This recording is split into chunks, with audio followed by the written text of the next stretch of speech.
Folks, you're with Tacitus today, your pushback channel, and thank you for joining this audio live stream. In this essay, I'd like to talk about a few articles I've seen recently that it's to do with slavery, or as the fixation today, forgetting all other forms of slavery throughout history and just fixating on the transatlantic slave trade, only because it provides the opportunity to attack white people. It offers, that's the only opportunity that the activists are chasing here. Why don't they go after the Arab slave trade or blacks enslaving each other? And no. We're after whitey. That's the sole purpose here. But having these pieces or articles that I've seen have asserted, whether directly or indirectly asserted that black people were, that were taken slave, were lucky to make it to the slave ports in West Africa, the embarkation ports, were lucky to make it there. They were lucky to survive the voyage. If even one or two of them made it to the other end, then they were doing good.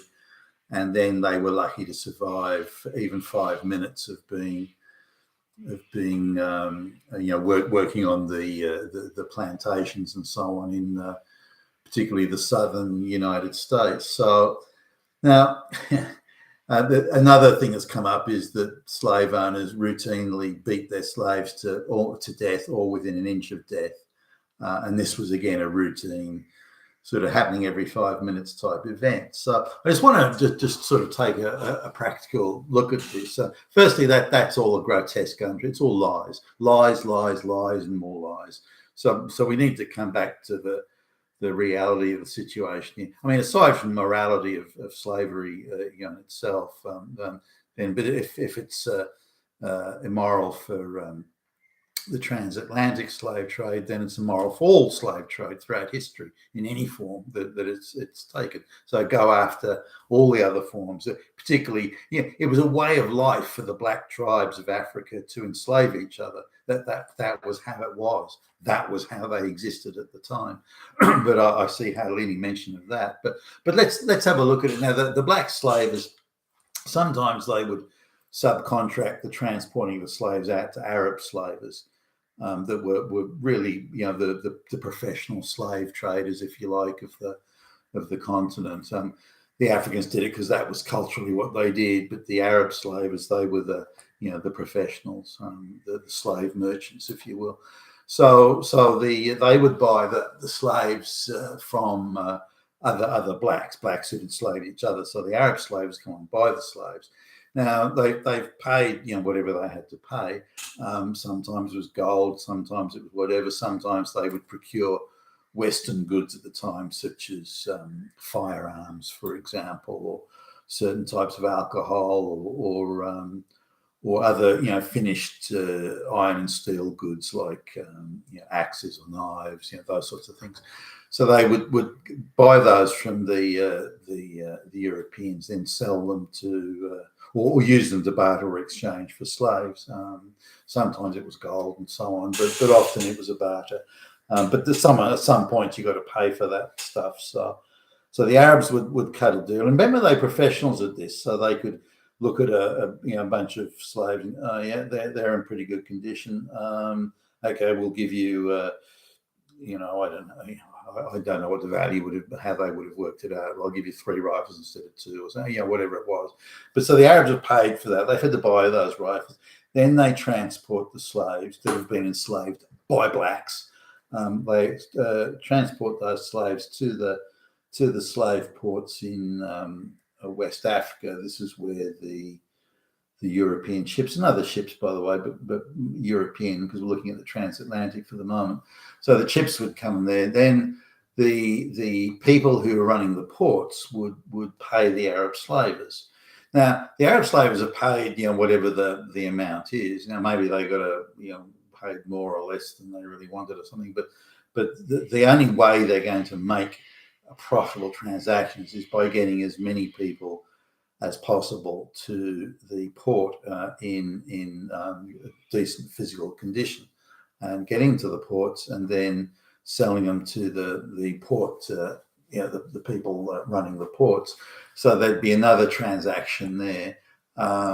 And again, these people are then paying for those slaves, and then the European slavers are going to come, the ships to transport the slaves to the greater Americas. They're going to have to pay for that. Now, there's been 3 or 4 transactions along the way already, and then it's very expensive to put a ship in the water, to crew it, and everybody wants a share of the profits. Often the people aren't getting paid. The captain, the crew, sometimes the people are maintaining the ship and so on. Making it seaworthy, making sure that there's all the beams in the ship are properly corked and all that sort of stuff. So typically people aren't going to get paid unless the voyage is economically or commercially successful. So the ship takes on. So the idea is that many of the slaves that were brought to the ports died in the port, and I'm sure some died, by the way. I mean, it was an era of diseases. But people died. The life expectancy for white or black wasn't very long at this time. So then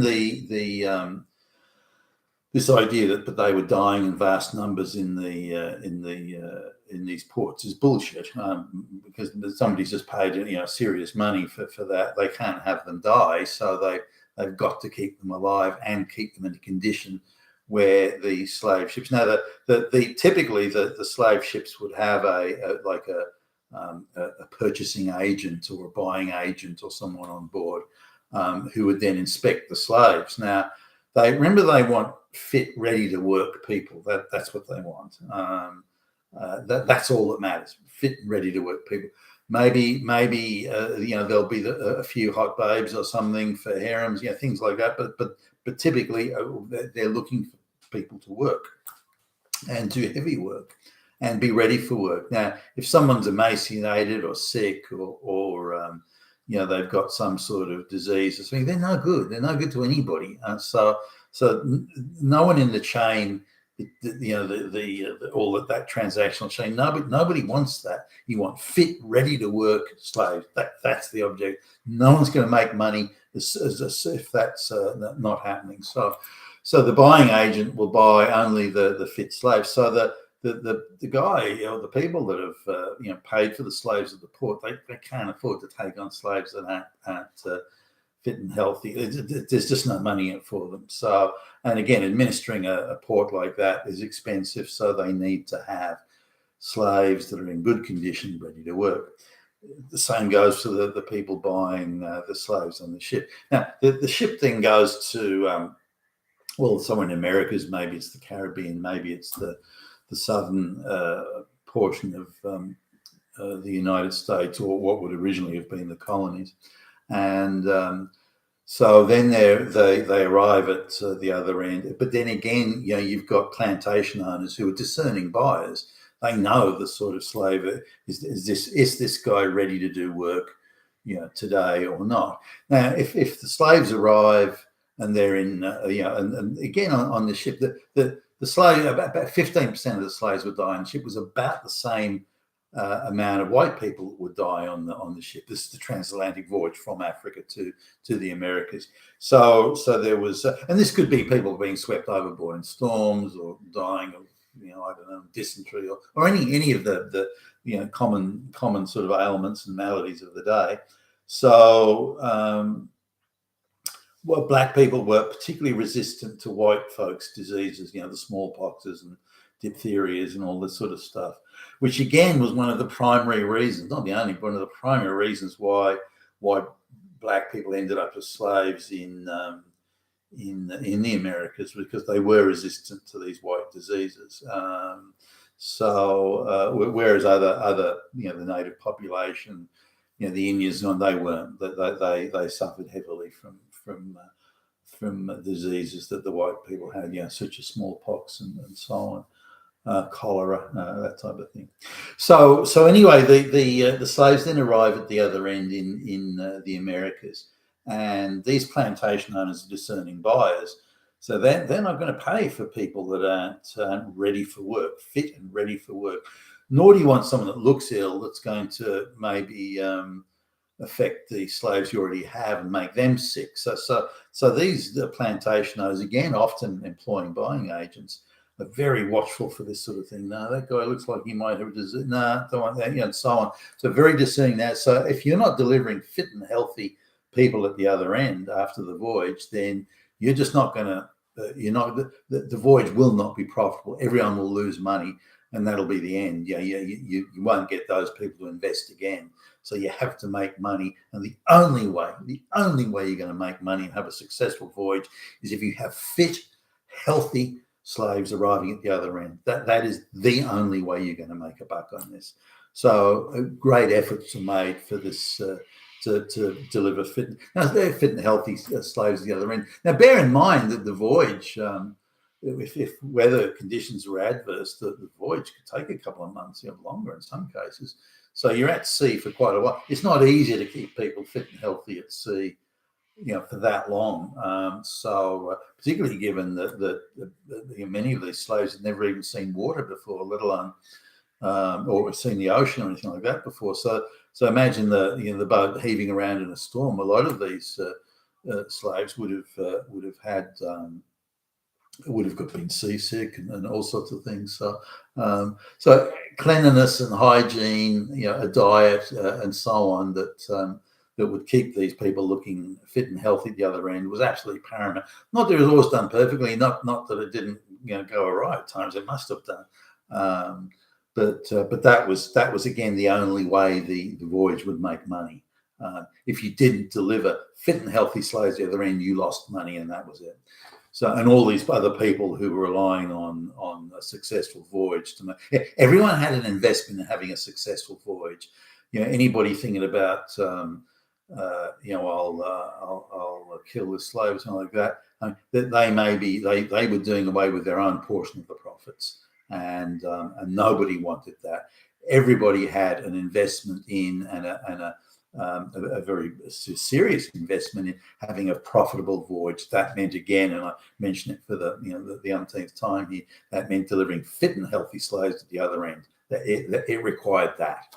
So anyway, then we come to the stage where, particularly the bigger plantation owners that had large workforces and thus slave populations back in the day, there's the idea that they were beating their slaves to death, and if they ran away, the fantasy world is they all had their legs cut off, and this sort of thing. That's absolute bullshit. Now, there were situations where certain slaves were identified as agitators and stirrers, and in situations like that, you can imagine, look, this slave's going to cause so much problem with all the other slaves. I'm going to have to remove him from the group. Now, this was often done through selling them to another plantation. They tried to handle it that way. If one had a reputation for constantly stirring, agitating, stirring up trouble, not doing the work, then the situation would get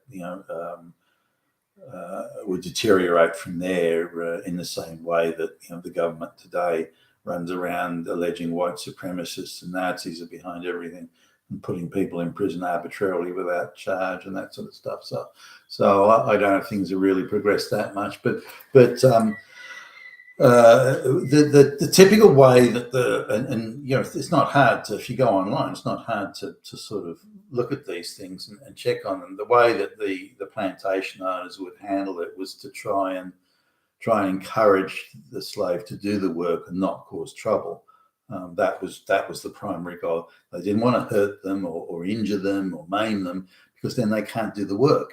They're there to do work. You've already spent today, that would be $50,000 acquiring this slave, and you want them to do work, and they can't do it. So there's no point in injuring them so they can't do the work. You have to try and sort of encourage them to do it. Now, there are certain things, the idea that slaves were running away, there were some, but it wasn't as widespread as suggested.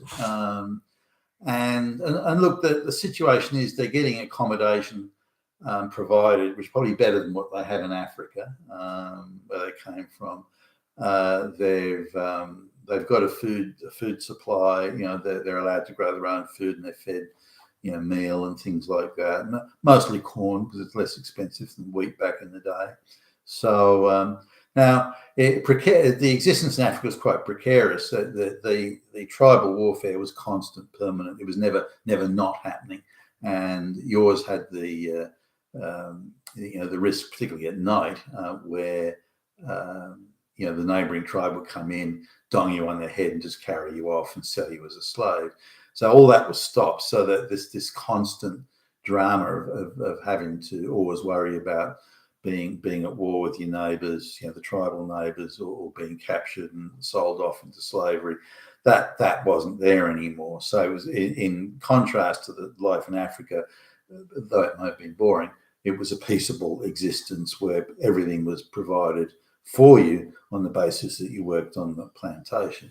Now, this idea that the slaves didn't have their liberty in a strictly Western legal sense, that Western legal contract, and that was something that was completely unknown to Africans anyway. So this idea that it was a moral issue around that's bullshit, because it was something that the Africans never understood or didn't have themselves.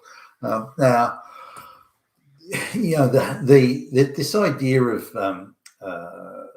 punishments being meted out, again, coming back to my earlier point about where the slaves were constantly being beaten and dismembered and the like, that didn't happen. Now, I'm sure you can find situations where it did. I don't doubt that. But particularly, say it's the third occasion when the slave runs away, and things like that. But the idea was, and you can see this in the plantation owners, the way they were prescribing punishments. And this wasn't just for running away. There was one slave that's mentioned where he just goofed off. He'd be sent. You couldn't send him off in a small work crew because he just because the small work crews tended not to have a white supervisor or overseer with them, so they tend to send these black, a small group of slaves. Well, go and do this over there. And so, but this particular guy, he used to find a tree in the shade and have a nap.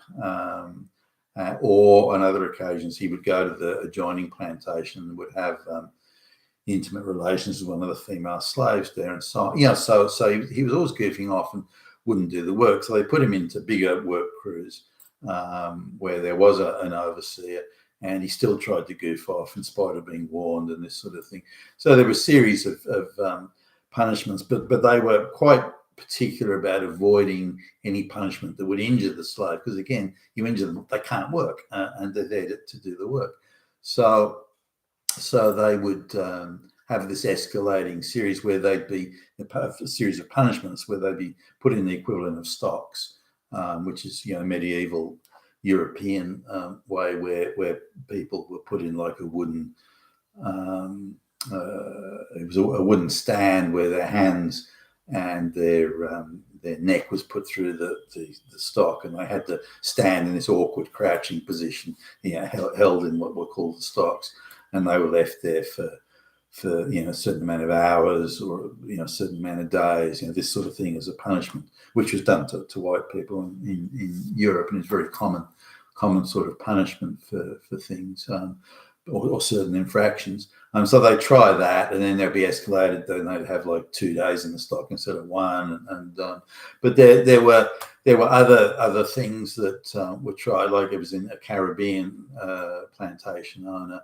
Again, very very particular not to injure or harm the slave, but after the 10th infraction, they had the rather unpleasant punishment of putting fresh human feces in the mouth of the slave, and then binding the mouth up so that the slave couldn't spit it out. And something also did to white people, by the way, so it wasn't a uniquely slave thing. And then leaving that there for a certain amount of hours. But again, the purpose was to stop the slave from goofing off or just slacking off, like finding a tree and going having a good sleep instead of doing the work. And again, the issue is trying to not injure the slave but get them to do the work. And you see the slave owners and plantation owners really really making a huge effort to avoid injuring the slave in terms of meting out these punishments. So I just want to sort of go over the slavery thing there and just cover that. A final point I'll make is that the rights, and I'll use the term rights sort of generically here, but the rights that the slaves had in, for example, the Americas, and I'll use, say, the southern United States as a particular example, the rights were far greater than the rights that they had in any other slaving situation anywhere in the world. So if you wanted, if for the black Africans, being forced into slavery was simply a way of life, whether you were a slave by the black tribe next to you, whether you went to be sold as an Arab slave or whatever. But the Americas situation was the one where you provided with your own accommodation, your own land to grow food. You weren't being harassed or threatened by neighbouring tribes or anybody. You were just there to do the work. So as a lifestyle, independent of modern views of what constitute liberty and human rights and so on, then if you were going to be enslaved, which was the black way of existing at the time, if you're going to be enslaved, then that would have been where you'd have wanted to go. So the cost of acquiring slaves was increasing. The warfare between the black tribes was escalating as the late 1700s, early 1800s was wearing on, and they were demanding more and more, guns, ammunition, and more and more Western goods. So it's becoming quite expensive to acquire slaves, and the reached a point where it was simply cheaper and easier and more practical to have the slaves already on the plantations procreate, and there was a lot of encouragement to do that, and also the sort of slaves that were being selected. So some slaves were being selected on the basis that they would be in effect studs, really. I guess that's what you'd call it, and so there'd be a lot of local procreation. Now, when you're paying sort of $50,000 in today's money for slave, or versus procreation, where and in those days, again, even at 10 years old, they were doing some work. So it was a much more sensible way of doing things. Now, the Arabs were different. They would castrate the male slaves that were arriving. A much smaller proportion of female slaves were around, but they would, and they may go into harems, and they may end up procreating. But numbers quite small, and they would just be absorbed into the wider population almost without noticing. But the male slaves were, with rare exception, castrated, so that there was a constant need to restock the amount of slaves. Because if you're not procreating and you're castrating, many of whom died, by the way, as a consequence of the castrating, then you've got a constant need in the Arabic view or the Islamic view to go back and get more slaves. So there were vast numbers of slaves, and no one really knows how many, because of the castrations and the lack of procreation and so on. Then there was it's almost impossible to do calculations. But the slave trade was vigorous for about 800 or 900 years before whites even turned up, the Arab slave trade, that is, and over that time, many millions of black Africans were enslaved by their fellow black Africans and sold off to the Arab slavers. So this is why you don't see any blacks in the Arabic states, but why there is still large black populations in the Americas. It was deemed that around this time in the late 1700s that, hey, we can't afford to pay these sort of prices, we've got to do procreating locally amongst our slave population, and thus the relatively large number Africans, African Americans, say, or even in South America and the Caribbean. It's because of this. So I just wanted to cover off those things. I'd be interested to see your comments below. You've been with Tacitus today, your pushback channel. Thank you for listening.